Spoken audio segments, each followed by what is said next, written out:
Merci d'être venu.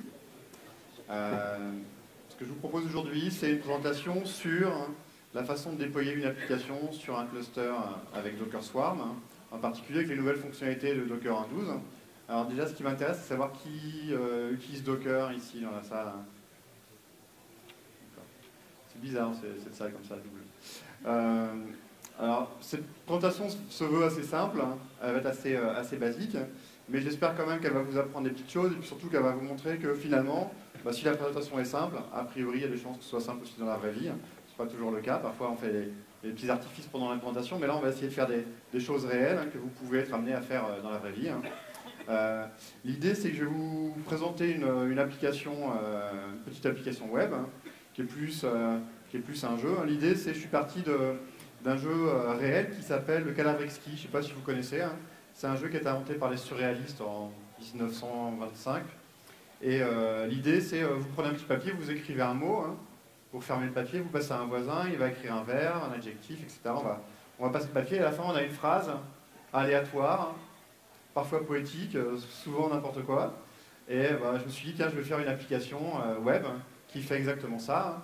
L'idée, c'est qu'on va avoir plusieurs microservices qui vont collaborer pour faire des phrases aléatoires en partant de mots d'un certain dictionnaire de mots. Alors, voilà, ça c'était la présentation de ce qu'on allait faire. Je vais vous montrer un petit peu à quoi ressemble l'application, si elle veut bien s'ouvrir. Voilà, l'idée c'est que je suis parti. Est-ce que vous connaissez tous les fichiers compose dans Docker? Si vous ne connaissez pas, ça ressemble à ça. L'idée c'est que je vais être capable de décrire mes microservices en YAML. Et là, en l'occurrence, mon application elle est composée de 4 microservices.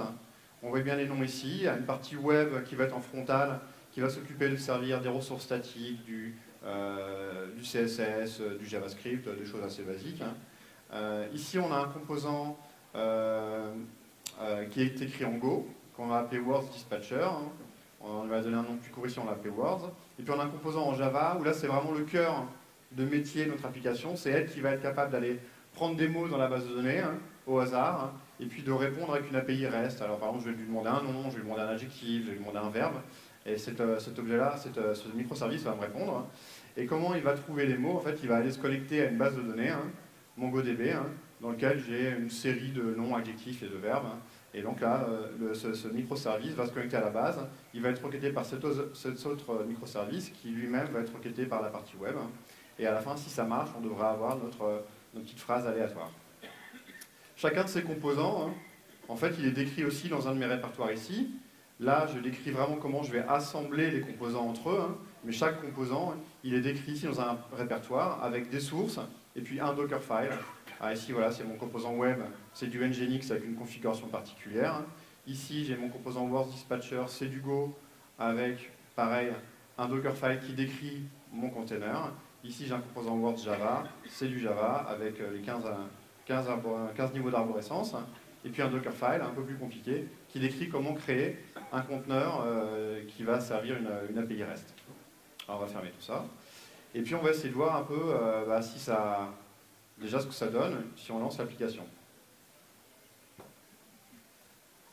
Pour ça, ce que je vais faire, c'est que je vais utiliser Docker Compose qui va permettre de lancer d'un coup tous les microservices sur ma machine en local. Alors sur ma machine en local, j'ai Docker parce que j'utilise Docker for Mac, qui vous permet d'utiliser Docker facilement sur votre Mac. Il y a aussi Docker for Windows qui vous permet d'utiliser Docker sur votre machine. Alors je vous parle de ça parce que moi je travaille chez Docker au bureau à Paris et je passe 99% de mon temps sur Docker for Mac et Docker for Windows. Je fais partie de l'équipe de développement de ces deux produits. Et donc on va lancer notre application. Donc vous voyez ici ça va lancer des microservices. Et si tout se passe bien, si j'ouvre mon navigateur, hop, on va y arriver. Et bien voilà, il m'a généré une phrase aléatoire. The inclusive container debugs the exquisite well. Ok, bon. Alors si je rafraîchis, j'ai un bug, c'est toujours la même. C'est moins marrant en fait si c'est toujours la même phrase. Alors elle est aléatoire, mais c'est toujours la même. Alors, je me suis renseigné quand même avant et on m'a dit, comme ça là, c'était normal, c'était l'expérience attendue. En fait, les petits containers, les services Java, ils vont chercher un mot dans la base de données une fois, puis après ils le mémorisent et ils ne vont plus jamais chercher dans la base de données. Ce qui fait que si moi j'ai beau rafraîchir, j'ai beau avoir plusieurs utilisateurs qui demandent des phrases différentes, en fait ils auront toujours la même phrase. La seule façon d'avoir des mots vraiment aléatoires, bah, ça va être de multiplier le nombre de microservices qui sont déployés sur mon cluster. Au lieu d'en avoir un seul, qui sert le premier nom et un qui sert le verbe, et bien je vais en avoir des dizaines, voire des centaines, ou des milliers. Chacun il va aller prendre de la base de données un mot vraiment aléatoire, et puis après il va le mémoriser en mémoire. Et après, moi, mon front-end, quand il va requêter les différents composants, il va se retrouver avec des phrases vraiment aléatoires. Pour l'instant, en fait, si je regarde, j'ai vraiment que... hop, on va faire ça comme ça. J'ai vraiment que 4 containers qui tournent. L'idée, ça va être de scaler, par exemple, celui-là. Là. Le Word Java, on va essayer d'en mettre plusieurs, et on va voir si ça a un effet, si ça a l'effet attendu. Alors, on a beau être en local, on a beau avoir une seule machine, ça ne nous interdit pas de déployer plusieurs fois le même microcontainer. En particulier, c'est un peu à ça aussi que sert Java, Docker, pardon. J'étais déjà en train de Word Java. On va dire, tiens, j'en veux plus un seul, j'en veux 2. Alors qu'est-ce qui se passe si j'en ai 2 Là, je ne sais pas si vous voyez bien, mais on a ici l'adresse du container qui a servi le nom. Et là, tout à coup, j'en ai plus un seul qui sert, j'en ai 2. Donc maintenant, ça me permet d'avoir des phrases un tout petit peu plus aléatoires. Si on veut avoir des choses un peu plus aléatoires, on peut carrément démarrer 10 serveurs Java, ou même 50 serveurs Java sur la machine, pourquoi pas. On peut le faire, on essaye. Ça, c'est un des intérêts de Docker, c'est que je vais avoir un microservice qui est vraiment simple, c'est une application qui démarre toujours sur le port 80. Et grâce à Docker, je vais pouvoir d'une part en lancer un certain nombre sur ma machine. D'autre part, tous ces microcontainers vont avoir en fait une adresse IP différente, mais ils vont avoir le même nom sur le réseau qui relie les containers entre eux. Ce qui fait que quand j'ai un container qui va demander, qui va se connecter à l'adresse Word Java et qui va lui faire des requêtes, ça va être un nom différent, ça va être une machine différente qui va être jointe à chaque fois. D'accord ? Donc j'ai un seul nom sur mon réseau, et derrière j'ai plein d'IP, en l'occurrence j'en ai 50. Et typiquement, si je veux voir un petit peu ce qui se passe sous le capot, si je... ça marche pas ça. Hop. Si j'interroge directement, non pas par le front-end, mais si j'interroge un des microservices en dessous, eh bien je peux voir qu'à chaque fois que je rafraîchis, j'ai une adresse IP différente qui me répond. Mais en fait, tous ces composants-là, ils sont accessibles sur le réseau sous le nom DNS Words-Java. Et donc là, avec Docker, mon application, je n'ai pas fait grand-chose pour la scaler, pour avoir du round-robin DNS. Et vous voyez, à la fin, j'ai mon petit jeu avec des phrases vraiment aléatoires. Bon, le vocabulaire est un peu restreint, donc c'est un peu toujours les mêmes phrases quand même. Bon, ça allait pas mal. Donc en local, ça marche, j'ai pu tester que ça marchait bien. Maintenant, j'aimerais bien le déployer en production sur un vrai cluster. D'accord. Alors, je ne sais pas si vous avez déjà utilisé Swarm dans le monde Docker. Qui a déjà utilisé Swarm? Ah, moins déjà. Quelle version de Swarm? Swarm, alors il y a 2 Swarm dans le monde Docker. Il y a Swarm et il y a Swarm Mode. Alors quand je dis Swarm, c'est le vieux. Quand je dis Swarm Mode, c'est le nouveau. Et Swarm, c'est effectivement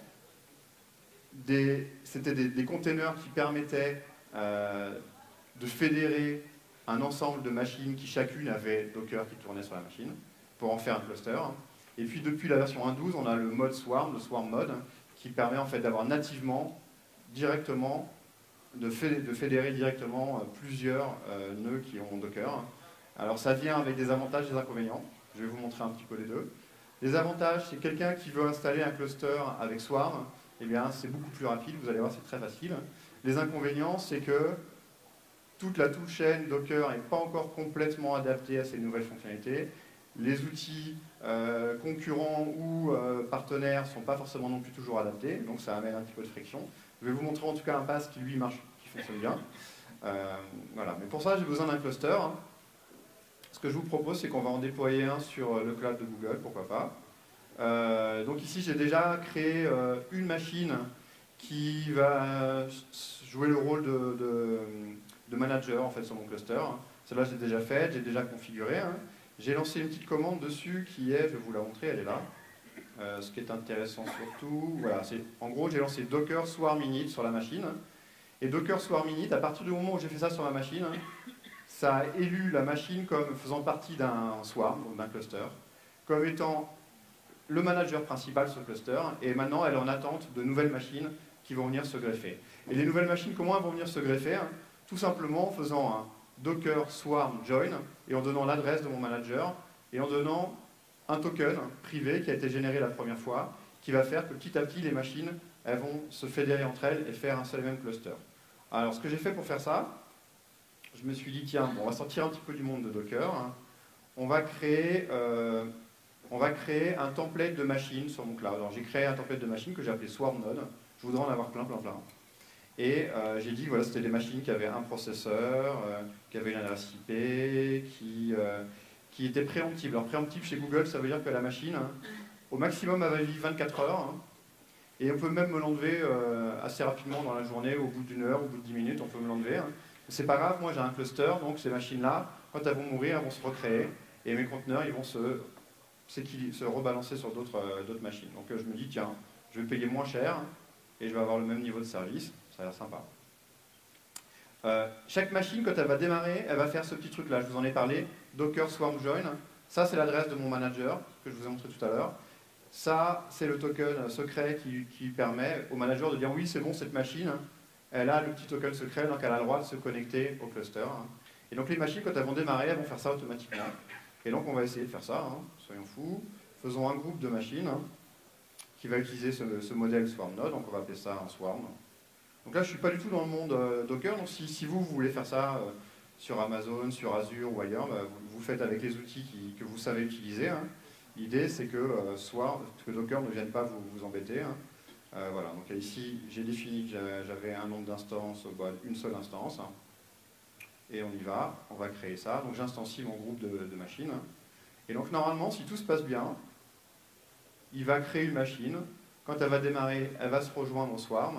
Et moi, j'ai plus qu'à lancer une petite commande en attente qui s'appelle node ls.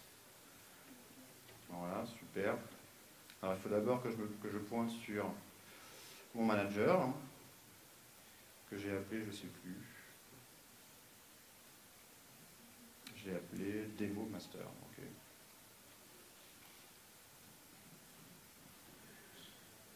Alors, on y va. Docker node ls, bon, là on peut appuyer, puis on attend. Ah, ça y est, il y a déjà une machine qui est arrivée, et elle a rejoint toute seule le cluster. J'ai mis tellement de temps à taper la ligne de commande qu'elle est arrivée très vite, mais en fait elle a mis quoi, 1 ou 2 minutes à arriver peut-être. Et donc maintenant, elle est venue s'intégrer à mon cluster. Si maintenant je prends mon petit groupe d'instances et que je dis, bon, pendant que je parle, ça serait gentil de passer non plus à une machine, mais à, je sais pas, 10. Hop, 10. Moi j'ai mis 0, alors ça va pas être sympa, je sais pas ce qu'il va me faire. Ça lui fait des mots. 10. Donc elle sort rien. Hop. Donc normalement, si tout se passe bien, si je fais des nœuds ls, petit à petit, j'ai des nœuds qui vont arriver. Ok. On va les laisser arriver, ça va prendre 1 ou 2 minutes. Il y a une étape qui est un petit peu difficile pour ceux qui connaissaient avant Swarm et ceux qui vont dans le nouveau Swarm, c'est que maintenant, il y a un nouveau format de fichier un peu intermédiaire qui permet de décrire exactement quelle est la composition de mon application. Alors vous allez me dire, il nous a montré déjà ce fichier-là, il est là, c'est Docker Compose. C'est le Docker Compose, ça décrit exactement ce qu'il y a dans mon application. Alors pas tout à fait, parce que ici vous avez des noms d'images, et puis vous avez des paramètres qui marchent peut-être en dev, mais en production, je ne veux pas des noms d'images, je veux des tags exacts, je veux la version exacte de l'image. Donc dans le monde Docker, on a un SHA-256 qui va décrire la version exacte d'une image. On va dire c'est celle-là que j'envoie en prod. Donc je veux savoir quelle version exacte de cette image-là j'envoie en prod, la version exacte de celle-là et de celle-là. Et en fait, j'ai un petit outillage qui me permet de passer de cette description YAML plutôt orientée développement à un fichier qui va passer en prod. C'est Docker Compose qui va m'aider. Docker Compose, je vais dire bundle. Ouais, ça doit être ça. Et en fait, lui, il a analysé le compose file et il m'a créé un fichier .dab. Alors ça, au début, les gens ne comprennent pas trop c'est quoi ce nouveau fichier, mais si on regarde un petit peu à l'intérieur, c'est facile. C'est les mêmes images que moi j'avais demandé, Docker Demo Lab, mais avec vraiment ce magnifique nombre ici, qui décrit la version exacte que j'ai publiée, la version exacte de chacun de mes microservices que j'ai publié sur le hub, et mon cluster il va aller prendre cette version-là et pas une autre. Comme ça, je suis sûr là vraiment que j'ai vraiment fait une sorte de snapshot de ce que je voulais déployer en prod. C'est ça et pas autre chose. Une fois que j'ai ce petit fichier-là, bah, on va aller voir si j'ai des nouveaux nœuds maintenant. Docker node ls, normalement je devrais en avoir un petit peu plus, voilà. Et j'ai plus qu'à faire tout simplement un deploy de mon bundle. Et donc ce qui tournait bien sur la machine maintenant, a priori va être déployé sur le swarm. Ça va être déployé avec un nouveau paradigme dans le monde Docker qui est la notion de service. La notion de service, c'est vraiment un service déclaratif. Ça va indiquer que telle image de mon conteneur doit tourner en quantité de 1 conteneur sur mon cluster. Et je peux augmenter cette quantité, je peux décroître la quantité, je peux exposer des ports, je peux faire un certain nombre de choses. Mais si, à partir de maintenant, j'ai des nœuds qui tombent sur ma machine, j'ai des composants qui meurent, j'ai des containers qui meurent, eh bien, des containers vont être recréés sur d'autres machines, automatiquement. Et ça, c'est vraiment la notion toute nouvelle dans Docker 1.12, c'est cette notion qui va vous amener, vous, de la durabilité, la stabilité sur votre cluster. Même si vous avez des nœuds qui tombent, même si vous changez le rapport de scaling, eh bien, ça va normalement se remettre en place. Là, pendant que je parlais, il a bien démarré un conteneur sur un de chacun de mes composants. Alors, on peut aller voir, non plus sur localhost, mais sur l'adresse de la machine. Donc, elles vont toutes passer par... Hop, je suis où j'ai mis ça, par cette adresse-là. Alors là, je vous demande de fermer les yeux, vous attendez tous à ce que ça tourne sur le port 80, et en fait non. Je ne vous expliquerai pas pourquoi, mais c'est un peu étrange, mais on peut le corriger. Mais là, c'est déployé en prod, vous pouvez vous y accéder sur votre téléphone, vous pouvez faire des phrases aléatoires, enfin aléatoires non, parce que j'ai la même chose qu'en local, j'ai pas assez de containers. Donc ce que je vais faire, c'est que je vais augmenter le nombre de containers Java, et puis on va espérer que ça marche mieux. Donc mes services, ils sont ici, et mes services, je peux les redimensionner, et on peut dire, je voudrais 100 conteneurs Java qui tournent. Donc là, vous avez vu déjà, il y a un mode qui est beaucoup plus asynchrone. J'ai dit, tiens, je voudrais qu'il y en ait 100, et si je fais un Docker Service ls, je vais voir que petit à petit, derrière moi, le cluster, il va essayer de se réparer, il va essayer de dire, ok, ben, on va demander 100, là maintenant de façon asynchrone, je vais essayer de monter à 100. Et puis, plus tard, s'il y a des nœuds qui tombent, je vais remonter à 100. S'il y a des conteneurs qui meurent, je vais remonter à 100. Et puis, si à un moment donné, je dis, bah non, mais en fait, j'ai pas assez d'utilisateurs, ça vaut pas le coup, je démarre 100 containers. De la même façon, je vais dire que mon facteur de scalabilité maintenant il est à 50, et les conteneurs vont automatiquement retomber. Alors on va essayer 100, c'était plus marrant. Ou 200. 200, je sais pas ce que ça va faire, j'ai pas encore essayé. Bon, 200 serveurs Java, qu'est-ce qui peut arriver de mal?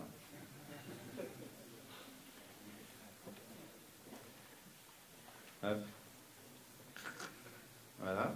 Enfin, ça marche pas bien déjà. Vous verrez qu'ils ont tous la même adresse IP, c'est sympa. C'est l'effet des mots, inattendu. J'ai peut-être pas dimensionné le bon, si. J'ai dimensionné lequel, vous m'avez pas vu faire. Hein. Si, j'ai dimensionné le bon. Ah voilà, ça vient. Il y en a eu, ouais, je sais pas trop ce qui s'est passé. Il y a eu un 192, vous l'avez vu comme moi? Vous me croyez donc? C'est pas ce qui se passe sur le 9, il l'aime bien, non? Il y a 152, 154, 193. Ce qui se passe, en fait, c'est assez marrant, on peut aller regarder. J'ai un petit composant intermédiaire dans mon application qui s'appelle le dispatcher. Lui, c'est juste pour la démo, mais en fait, c'est un petit composant Go. Quand on lui demande, on fait un appel REST qui est avec la même API que ce composant-là. Et lui, en fait, il va dire, attends, je vais demander combien il y a de machines Wars Java sur mon réseau. Ah ben, il y en a 100. Je vais en prendre une au hasard. Donc, c'est une sorte de round robin DNS à la main.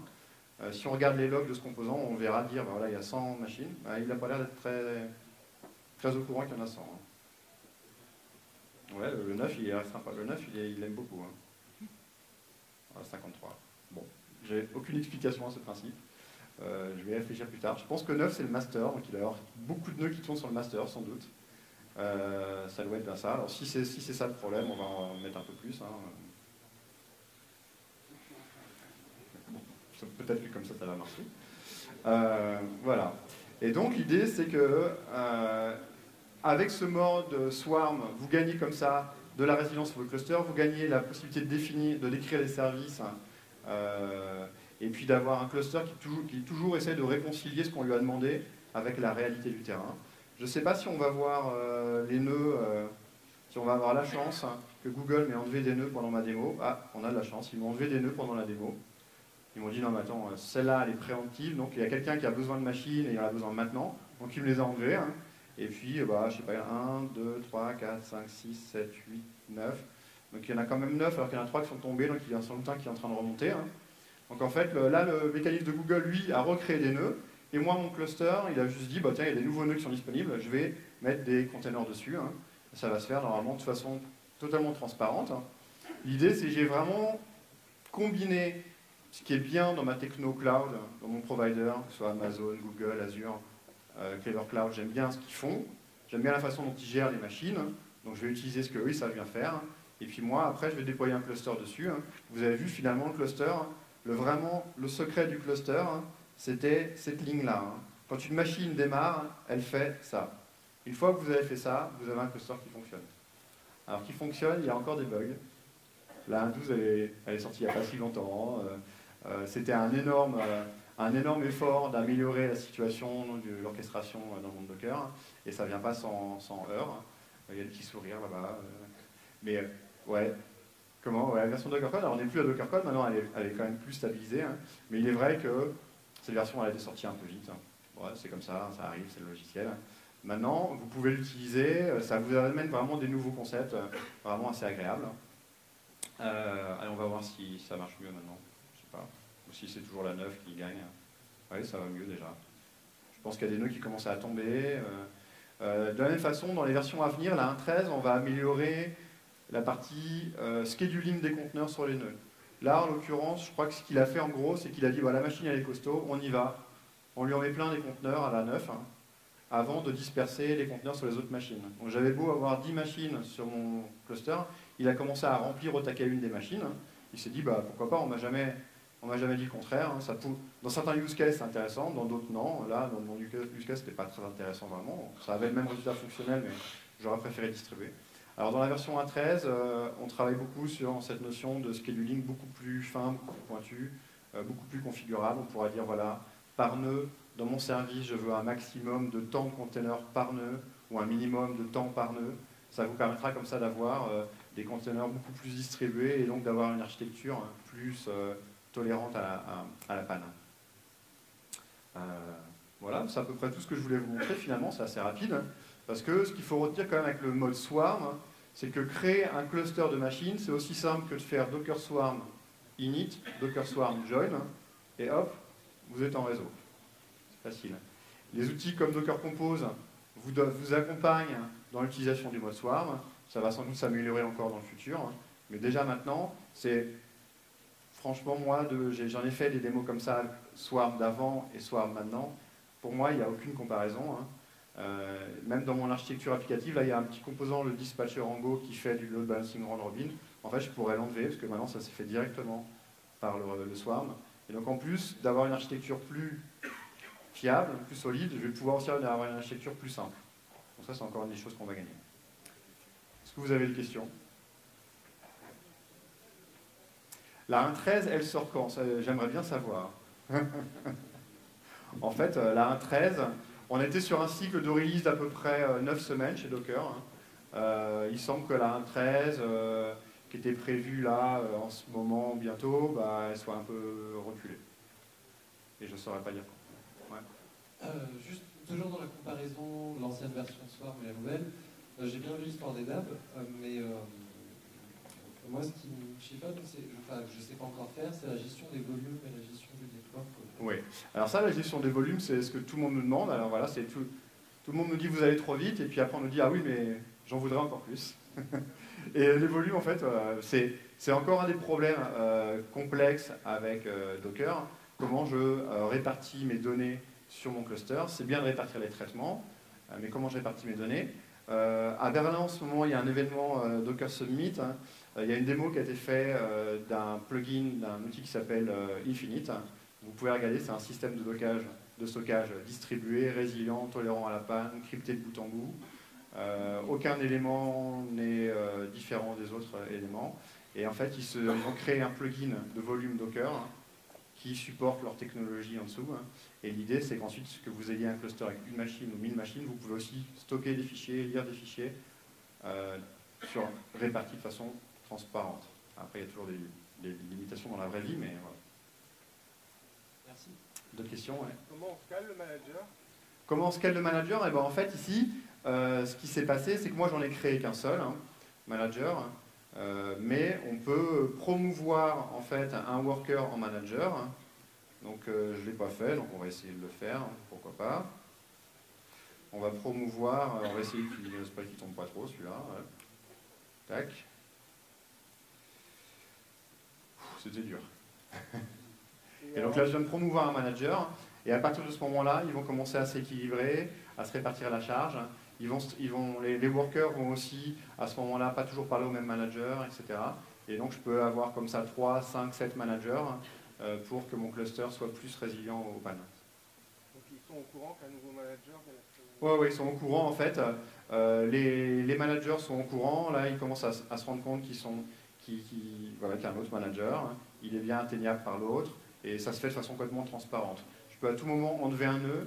Ce que vous voyez pas ici, c'est qu'en fait le swarm, tous les nœuds sont en fait reliés entre eux par vraiment des certificats qui sont renouvelés automatiquement, régulièrement entre toutes les machines, ce qui fait qu'à tout moment, si vous avez un nœud qui est corrompu, quelqu'un a pris possession d'un nœud, vous pouvez le sortir du swarm et les autres nœuds en fait vont automatiquement ne plus pouvoir être joints par l'ancien nœud, etc., etc. Donc tout ça c'est fait pour vous de façon transparente. La sécurité est vraiment au cœur du système, la montée en charge aussi. Et vous avez vu, le jeu de commande, il est assez simple, c'est je fais un promote, je fais un demote, je rajoute des nœuds, voilà.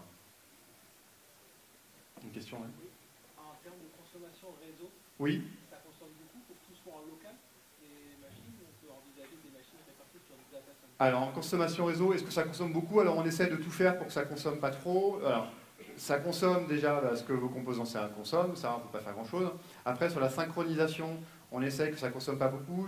Les nœuds se parlent par gRPC, ils essaient de grouper au maximum les messages entre eux quand ils s'envoient. Donc typiquement, dans toutes les communications entre les nœuds, on regroupe, plutôt d'envoyer des messages à chaque fois, on les regroupe par 100, on les regroupe par tranche de 100 millisecondes. C'est que parfois vous avez un petit retard, mais comme c'est des opérations asynchrones, c'est pas très grave. Et par contre, la quantité de messages sur le réseau, elle décroît de façon incroyable. Donc on fait très attention à ça. Pareil, je connais pas bien les détails, mais les workers, dans leur façon de parler aux managers, en fait, il y a de la segmentation pour éviter que quand le réseau grossit, la communication, elle augmente de façon disproportionnée. Donc vraiment, ça, c'est quelque chose qui est intéressant. Vous pouvez regarder sur Twitter, je crois, justement, à Docker Summit. Un de mes collègues, Andrea Luzardi, a parlé de ça, donc vraiment ce qu'il y a sous le capot de Swarm. Il parle en particulier du trafic réseau, la communication. Et donc, il a une présentation sur SlideShare, je crois. Une question, hein? En fait, la démo, ça me faisait beaucoup penser au tutoriel de Kubernetes. Est-ce que ça, c'est à la place de Kubernetes ou est-ce que c'est une d'un niveau par-dessus laquelle on peut implémenter des trucs Ouais. L'idée, voilà, Kubernetes, c'est un orchestrateur de conteneurs Docker. Swarm, c'est un orchestrateur de conteneurs Docker. Donc nous, on pense qu'on a fait le meilleur, eux, ils pensent qu'ils ont fait le meilleur, et après, ça faut choisir. Mais ça, dans les concepts, ça se ressemble très fortement.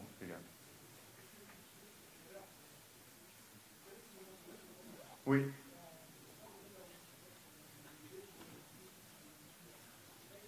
En fait, déjà, les masters, ils se parlent entre eux par raft, et il y a des consensus, et justement, c'est d'où l'idée d'avoir plusieurs masters. Tout à l'heure, j'en avais qu'un seul, j'en ai eu un autre. Donc à ce moment-là, c'est tolérant, et ça se règle tout seul. Il y a besoin de ne pas faire grand-chose. C'était ça, un des arguments du mode Swarm, c'est de dire, ok, mais on a des utilisateurs qui criaient pour avoir mieux que Swarm, qui criaient pour avoir plus simple que Kubernetes, et ils nous disaient, mais nous, on veut que ce soit intégré, on veut que ce soit nativement un cluster Docker. Et nous, on a dit, bah oui, mais d'accord, mais il faut que ce soit sécurisé, il faut qu'il y ait très peu de maintenance, il faut que le trafic réseau puisse permettre d'avoir un cluster très important. Donc, là-dessus, je pense qu'on a réussi. Après, il y a forcément encore des défauts de jeunesse. D'autres questions? Ouais. Comment il gère la mise à jour d'une nouvelle version? Comment il gère la mise à jour? Là, non, j'ai pas entendu. Comment il gère le déploiement d'une nouvelle version de votre application? Ouais. Et bien en fait, tac. Bonne question.